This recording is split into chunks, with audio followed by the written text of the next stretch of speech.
Joao Paulo Mota Maria. Hili ndo jina ambalo kwa kiasi kikubwa sana linahusishwa kuja kuchukua mikoba iliyoachwa na Mfaransa Romain Folz katika klabu ya Young Africans.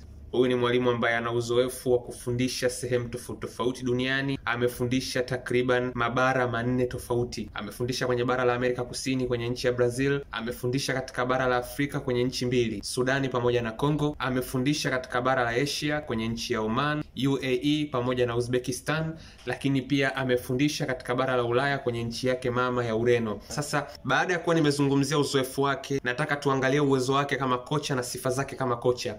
Huyu ni mwalimu ambaye anaamini katika mfumo wa 4-2-3-1, na kwa kiasi kikubwa sana, licha kwamba ana uzoefu wa kufundisha katika mabara 4 tofauti kama ambavyo nimebainisha, lakini mafanikio yake makubwa kama mwalimu ameyapata katika bara la Afrika, kwenye ukanda wa Afrika Mashariki na Kati, ambako alikuja kufundisha katika nchi za Kongo pamoja na Sudan. Safari yake Afrika ilianzia katika nchi ya Sudan mwaka 2021.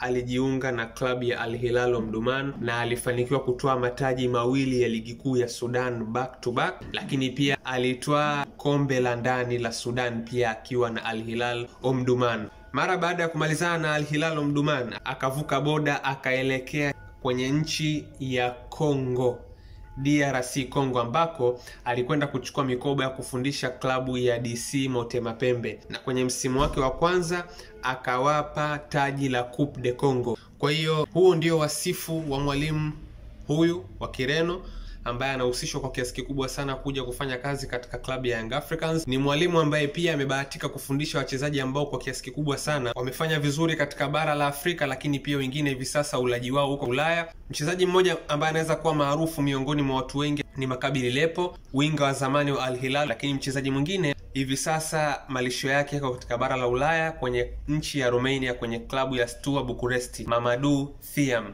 Kwa hiyo viongozi wa Young Africans wanaamini kwamba huenda huyu akawa ni mwalimu ambaye akawarudisha katika utamaduni ambao alikuwa ameuzoea kwa kiasi kikubwa sana. Na unajua, ukijaribu kutizama uzoefu ambao ameupata Jose Paulo Mota Maria kama mwalimu, hasa kwenye upande wa soka la Afrika Mashariki na Kati, unaweza usiona tofauti kubwa sana na ule uzoefu ambao labda aliwahi kuupata Nasreddine Nabi. Nasreddine Nabi kabla ya kuja kuwa kocha kwenye klabu ya Young Africans, alibahatika kufundisha klabu zote 2 kubwa katika nchi ya Sudan, Al Hilal Omdurman pamoja na El Merreikh. Sasa unaweza ukajiuliza labda kuna vitu gani ambavyo vinahusiana hapa. Unajua, kwa kiasi kikubwa sana ligi ya Sudan inatawaliwa na timu 2.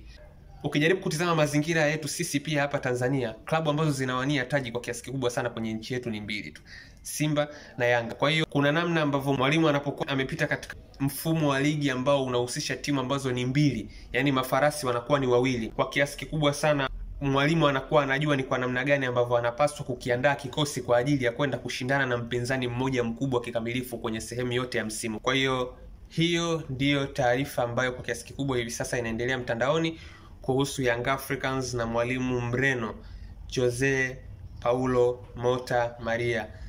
Simu zake sasa hivi zinatafutwa kwelikweli, na ni mwalimu ambaye yuko in demand. Young Africans wanamtaka kwa udi na uvumba kama mrithi wa mwalimu aliyeondoka Romain Folz kwenye benchi lao la ufundi.